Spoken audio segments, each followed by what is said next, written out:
We have a good interview with Trump after his visit with China. A lot of stuff on should we sell weapons to Taiwan. Just different topics that we need to know exactly what's going on. So here we go, guys. Thanks for doing this. They're afraid to make a deal. They don't know how to make a deal. They've never been put in this position before. So you're going to hold out until they do. Well, I'm going to do what's right. I have to do what's right. But the strait should be open, right? It should be open. They've closed it in the past. They use it as a weapon. They're not using it as a weapon with me. And what they did, and actually what President Xi said last night, sort of smiling about it, he said, well, they close the strait and then you close them. But you think they're going to capitulate sometimes? Yeah, sure. Okay. Well, let's bring in our panel. Fox News contributor Hugh Hewitt, Susan Page, Washington bureau chief at USA Today, and Fox News senior political analyst Juan Williams. Thank you all for coming on. Hugh, to you first. Do you share the president's optimism that Iran will capitulate? I do. I just simply believe that they are out of money and they're soon going to have their will broken. I listened very closely to the exchanges that the president had with Brett, and that is, by the way to interview the president's best interview in the world. But you've got to repeatedly ask the same question to get some nuances, and Brett did, and the president gave the nuance.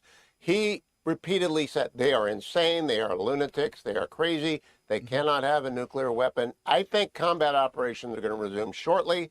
And I believe he's going to bring it to a successful conclusion, but it may take a couple more months. Yeah, a lot of people kind of share that belief as well. Here's what the president said. He told Brett about the U.S.-Taiwan policy after meeting with President Xi, and I'll get your response, Susan. Watch. Should the people of Taiwan feel more or less secure after your meetings with President Xi? Neutral. Neutral. Has the policy changed at all? No, nothing's U.S. changed. policy. No, nothing's changed. I will say this. I'm not looking to have somebody go independent and, we're supposed to travel 9,500 miles to fight a war. I'm not looking for that. Right. I want them to cool down. I want China to cool down. But you're waiting on approving billions of dollars of weapons for Taiwan. That's right. Is that moving forward? Well, I haven't approved it yet. We're going to see what happens. It's kind of interesting, Susan, because I get the whole strategic ambiguity where we don't have to declare. It's the whole arming Taiwan that seems to be a bit more unclear. I mean, there was kind of an agreement. Now maybe there's an agreement, so I don't quite have, we need a little clarity on this. That'll be an important sign whether the president allows that sale to go through. I mean, a little bit of a warning there to Taiwan not to seek independence, an endorsement of the status quo. But I did not think the president's words were alarming to Taiwan the way sometimes his language in the past has been. This was really an embrace of the status quo, asking both sides not to turn the current situation that is something that is much more violent. It's interesting. The Wall Street Journal editorial board writes the following here, Juan, about that Taiwan Thucydides trap. It goes on to say Xi Jinping likes the Greek analogy because he thinks China is the rising power and the U.S. in decline. The test for Mr. Trump now will be whether he releases a long-awaited U.S. arms sale to Taiwan. Mr. Xi wants a veto over those sales, but Taiwan needs U.S. weapons as a deterrent as it works to reach its goal of spending 5% of its economy on defenses by 2030. What's your take on weapons to Taiwan, Juan? Well, I think that there was two steps here, Trace. One is, I think it's pretty clear from what the president told Brett Baer that he thinks we got to get the chip industry out of Taiwan, and he thinks they should move to Arizona and the like. Yeah.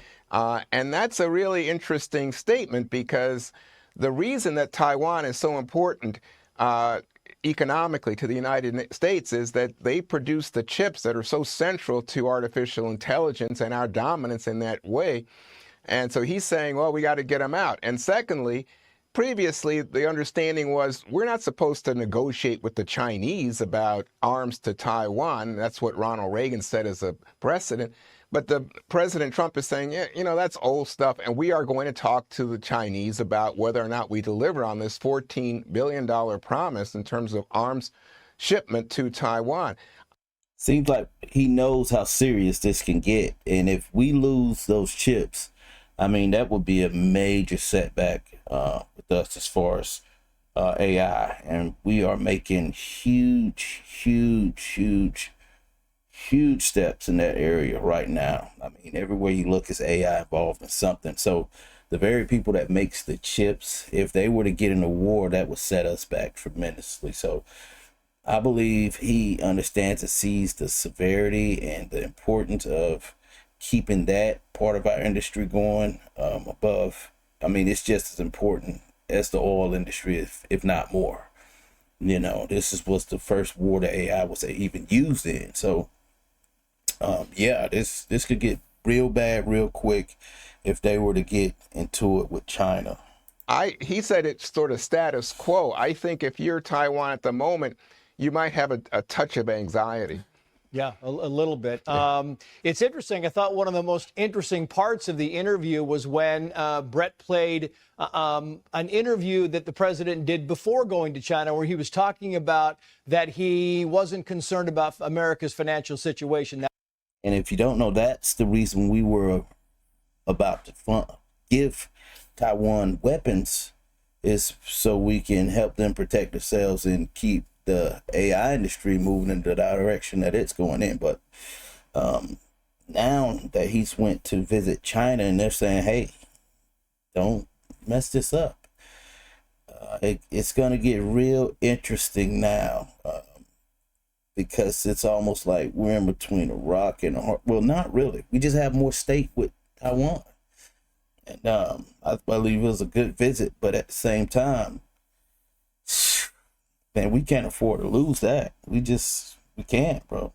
That may be a little bit out of context. And then he asked him about that, and the president's response was this, Hugh. Watch. When people hear me say it, everybody agrees. Short-term pain. It's going to be short-term pain. But the pain is much less than people thought, because people thought that the oil would go up to $250. You know, it was $99 yesterday, $99 a barrel. I thought it might go up to 200. I was okay with that. Not that I wanted it, but you cannot let them have a nuclear weapon. They will use it on us. They'll start off with Israel, wipe it out. The Middle East, wipe it out. It'll go to Europe. Yeah, I mean, he's saying, look, for the time being, we need to hold our ground. He's right, Trace. He also knows the Iranians lie about whatever they say yes, then the next day they say we didn't say yes to. They are a lunatic regime, a regime run by fanatics. They can't have nukes. The president noted they would use it on Bahrain, on Kuwait, on UAE, on Saudi Arabia. His whole point was we have to endure higher gas prices to keep these crazy people away from weapons of mass destruction, nukes. And they were on the glide path under the JCPOA for that and under the Biden administration. You don't screw around with Donald Trump. You don't change your mind. You don't say yes and then you say no. This president is not for being tapped along. Again, I repeat myself. I think we're going back to full-scale combat operations because we can't let the lunatics shut the Strait of Hormuz either. Very quickly, while I've got you, Hugh, I wanted to kind of bring this in. Maybe it's not breaking news because we kind of expected this, but the U.S. Supreme Court moments ago. Furthermore, while we're under this ceasefire, do you realize that they've already gotten 30 of their, I believe, 32 or 33 missile sites back up and running? So don't think since it's a ceasefire, everybody just went home, chilled out, and just hanging out. No. They're already looking towards the future as far as, you know, is this going to start back? It'll almost be like we're starting back from ground zero now, you know, so it was never a ceasefire with them.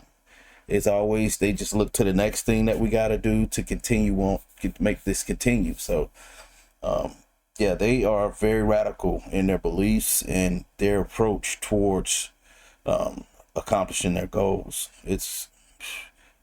They're different. Has ruled against Virginia Democrats when it comes to reviving their pro-Democrat redistricting map ahead of the 2026 midterms. Any thoughts on that?